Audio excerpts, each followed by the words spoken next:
सेवा से भगवान बहुत जल्दी प्रसन्न होते हैं। तो जितनी मेहनत कर रहे हो दर्शन में, तो बुद्धि शुद्ध हो जाए इससे, और फिर समाज सेवा, गुरुजनों की, माता पिता की सेवा, इसमें लगो। मेहनत से अर्थ कमाओ। अगर 100 रुपया धर्म से कमाओगे ना, बहुत बड़ी वस्तु हो जाती है। और अधर्म से 100 लाख कमाए ना, तो बहुत बुरा परिणाम निकलेगा। इसको लोग समझते नहीं। वो अर्थ सर्वनाश कर देगा। और मेहनत से कमाया हुआ अर्थ, भले नमक रोटी खाओ, तुम्हारा हृदय प्रसन्न रहेगा और कुल परंपरागत तुम सुखी रहोगे। और अधर्म से कमा लिया तो उसका प्रभाव होगा अशांति। जब आप घर लौटोगे तो आप देखोगे सुविधाएं सब हैं, लेकिन सबकी बुद्धि अशांत है। ठीक है, धर्म पूर्वक चलो। यही सब तीर्थयाटन का, भगवत दर्शन का यही फल है। हमारी बुद्धि शुद्ध हो जाए और इन सब में राग द्वेष खत्म होकर हम अपने प्रभु को देखने लगे। यही सब साधना का फल है। अगर इनसे राग द्वेष करे तो ये सब किया कराए 2 मिनट में मिट्टी भी हो जाता है। भगवान कपिल देव जी कहते, सबके हृदयों में मैं विराजमान हूं, और मुझसे जो द्रोह करता है, मतलब इन प्राणियों से, वो उसका किया हुआ सारा साधन ऐसे जो राख में किया हुआ हवन। राख में हवन हो जाए तो बेकारी तो गया ना। तो बस ये सत्संग से सीख लो कि शरीरधारी की सेवा साक्षात भगवान की सेवा, चाहे वो कुत्ता हो, चाहे वो पशु पक्षी हो, और चाहे कोई मनुष्य हो। वो तड़प रहा है, उस समय सेवा करने का अवसर मुझे मिला है, तो नहीं हमारे पास धन है तो हम शरीर से उसकी सेवा करें। सेवा का अगर भाव हृदय में बैठ जाए ना, तो बहुत जल्दी हम दुख से निकल जाएंगे। और जब हम सुख भोगने की लालसा रखते हैं तो हमसे पाप बनने लगते हैं, और कभी सुख नहीं मिलता, दुख ही परिणाम में मिलता है। आपके पास पैसा तो है नहीं, हो जाता है। कैसे हो जाता है? लोग देखते हैं दान वान खुद दे देते वैसे बच्चा, बस यही बात हमें कम जम रही है, इसीलिए वो हम कह नहीं पा रहा हूँ यही बात। अगर तुम बच्चा लेबरी करके पैसा कमा के और फिर अपना खाते हुए साइकिल से जाते, बहुत तुम गृहस्थ होकर बच्चा, फिर वो अंधा बटे पड़ा चबाए वाली बात सुनाओ। एक अंधा एक दुकान में गया, वहां मूंज की रस्सी बटी जाती थी, तो उससे और कुछ देखने वाली काम तो हो नहीं सकती, बटना आता था। तो कहा कि 1 रुपया 1 हाथ रस्सी।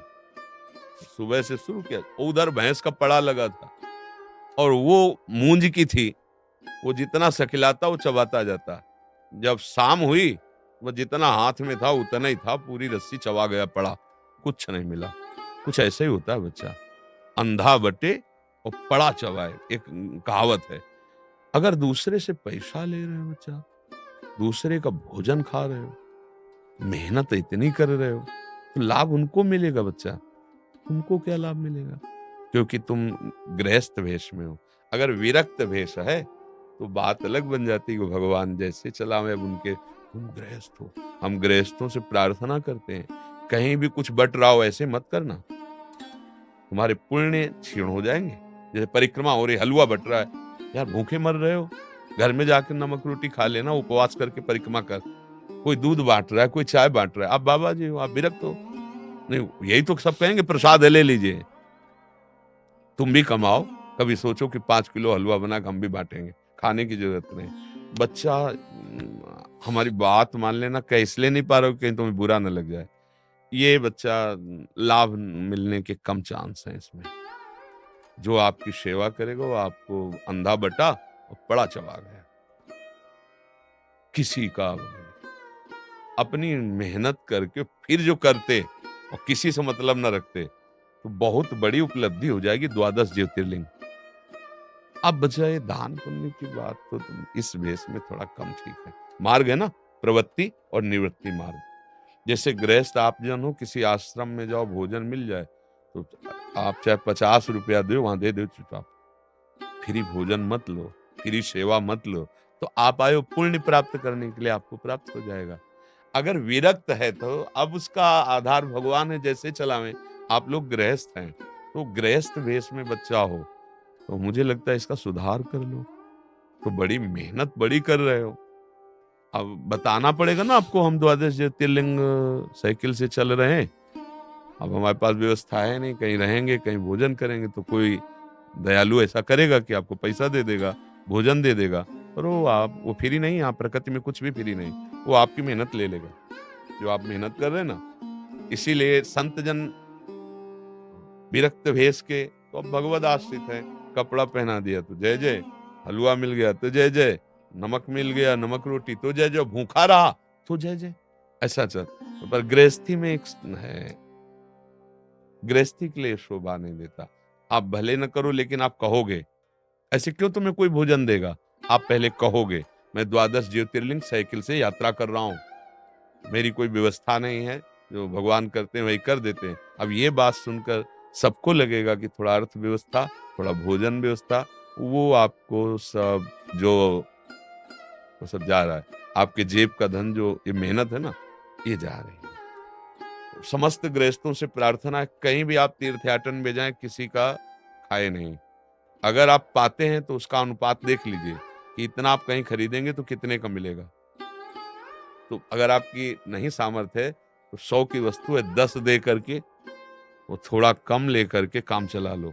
अगर आप भरपूर वहां सेवा लेते हैं, मुझे आए थे सुकृत करने, वो आपके सुकृत और जो पुराने भी थे वो वहां, यही बहुत होश की बातें होती है, सत्संग से यही पता चलता है। जैसे आप परिक्रमा कर रहे हैं, आप वृंदावन आए हैं, तो आप कहीं देख रहे हैं कि ऐसा चलो खा लेते हैं, नहीं नहीं नहीं, उपवास करो, भूखे रहना, कष्ट सह जाना, और अपने से 2 रुपया 4 रुपया अगर भी है कुछ ले लिया, पानी पी लिया, पेट भर लिया, काम चल जाएगा। हमें दूसरे का नहीं, मेहनत करके पाना है गृहस्थ धर्म में। यही तो गलतियां हो जाती, तभी लाभ नहीं मिलता कि हम गए थे तीर्थयाटन करने, पर अशांति है। अरे कैसे? भगवत मार्ग में चलने वाले को एक नियम है, प्रवृत्ति मार्ग और निवृत्ति मार्ग। ये बच्चा आपकी प्रवृत्ति के विपरीत मार्ग की चेष्टाएं हो रही, किसी से अर्थ लेना, किसी से भोजन लेना।